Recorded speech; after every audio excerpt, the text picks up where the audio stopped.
Good morning and thank you for joining us on Up with KREM. I'm Brandon T. Jones. Tim has the morning off. We also want to say welcome if you're watching on KREM 2 Plus, and who's here with us is meteorologist Thomas Patrick. Thomas, it feels like it's been a wet few days. We had rain, we had snow. Are those trends going to continue? Yeah, absolutely, Brandon. In fact, this week is going to feature some form of precipitation every single day. The front half of the week, probably more snow. The back half of the week, more in terms of rainfall. Today might be one of our quieter days, save for the mountains, as you see these snow showers hugging both the North Idaho mountains as well as the Cascades for today. That is mostly where it's going to stay, but I don't want to say it's impossible that we can't see a snow shower or a stray snow shower for this afternoon. So I'll leave that in the forecast, pretty insignificant for today, but I'm tracking some snow during tomorrow morning's commute and definitely Wednesday morning's commute. And we'll have the full breakdown of details, especially for Wednesday's snowstorm, because that is going to be the big event for this week. Thank you for that, Thomas. We'll keep up with you about that snow. And right now, here's a live look at the traffic impact this morning. You're taking a live look at I-90 and Division. Things seem to be flowing pretty well at this moment. Good amount of cars on the road for 6 a.m., but we're going to continue to keep an update and an eye on traffic throughout the morning and keep you updated. We bring you traffic and weather together every 30 minutes. Well, this morning we know one person is dead after an E. coli outbreak involving organic carrots that infected dozens, including here in Washington. Now the carrots are being pulled from grocery store shelves. The CDC says 39 people in 18 states have been infected by bagged baby carrots sold by Runaway farms.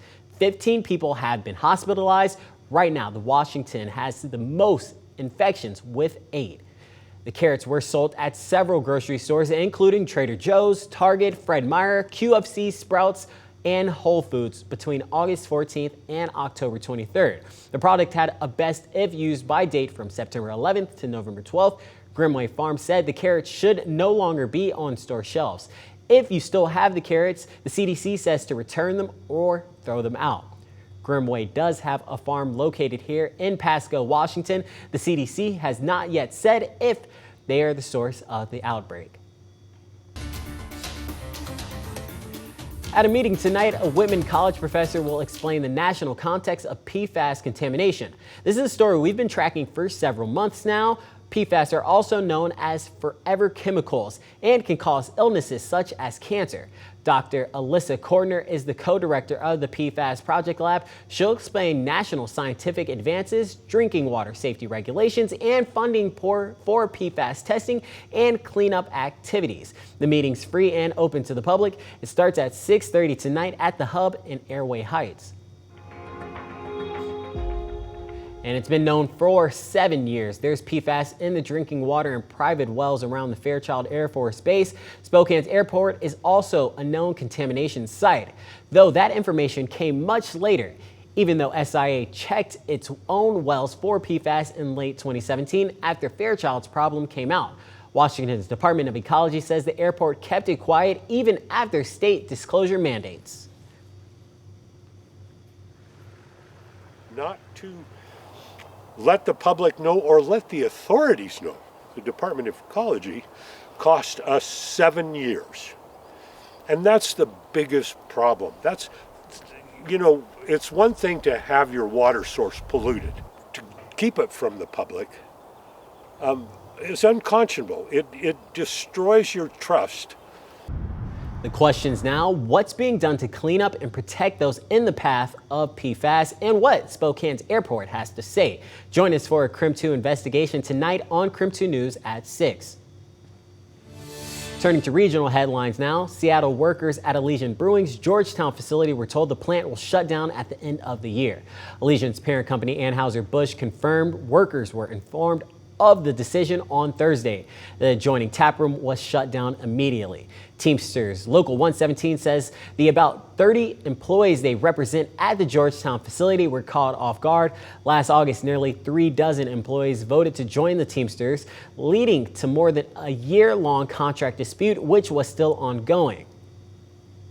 Them to not feel like this is retaliation for them exercising their rights to become a unionized brewery. Unclear exactly how many workers will face layoffs.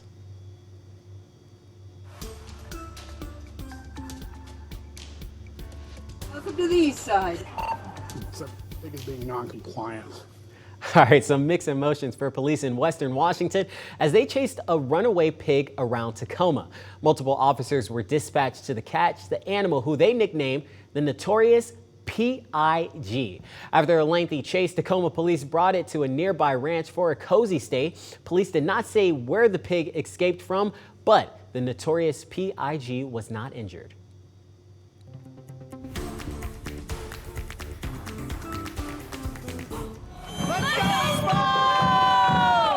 It was standing room only at Flat Stick Pub in downtown Spokane as the community gathered to watch the end of a truly historical season for the Spokane Velocity FC. Last night, the Velocity played in the USL 1 championship game against Union Omaha.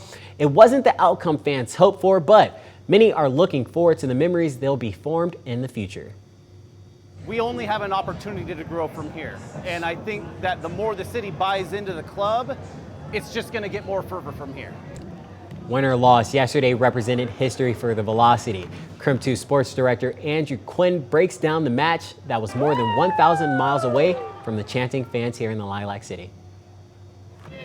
Seeded Velocity winning 2 matches on the road in the playoffs, setting up the opportunity for Spokane to bring the first professional championship back to the Lilac City since the Spokane Shock in 2010. Unfortunately, the USL League One championship match was dominated by the home side, top-seeded Union Omaha. In the 3rd minute, Max Schneider heads in the corner kick to make it 1-0 Omaha. In the 19th minute, Pedro Dalabella doubles the lead on a loose ball in the box to make it 2-0 to the home side. And then in the 71st minute, Lagos Kungo would dash any hopes for a Velocity comeback with a goal as Union Omaha ends a great Spokane run with a 3-0 victory to lift the USL League One championship for the 2nd time in club history. Every single player who's here today, every single staff member who's here today believed in something that was bigger than themselves, that was building something special in Spokane. This is not a reflection of who we are in this result in the game, but what we've done to get here. And it's been an incredible journey. We really hope we made our fans proud at home, and we set some incredibly solid foundations to build a really successful future for this club and this community. This ends a phenomenal first season for Spokane. The Velocity will return to the pitch in March of 2025. That's all for sports. Big shout out to the Velocity, and even though the season is over, we'll continue to see more soccer here in Spokane from the Zephyr going into the new year. If you want to learn more about soccer in Spokane, head on over to our streaming platform, KREM 2 Plus. There you can watch our Velocity FC special highlighting our city's 2 professional soccer clubs. KREM 2 Plus is free to download on Roku, Amazon Fire, and Apple TV. Time is 6:08 as we take you to our outdoor weather center. Not much happening out here right now, but my focus is on this upcoming Wednesday. That's going to be our weather impact alert day, giving you the heads up that this Wednesday, especially for the morning commute, it's going to be quite snowy for the region. We are tracking quite a large storm that's going to set up off of the PNW coast here, and it's going to throw a lot of snow our way. And we are already seeing the first of some alerts. It's actually this shade of blue over northern Washington. Those are winter storm watches already for the Omak area and Chelan areas.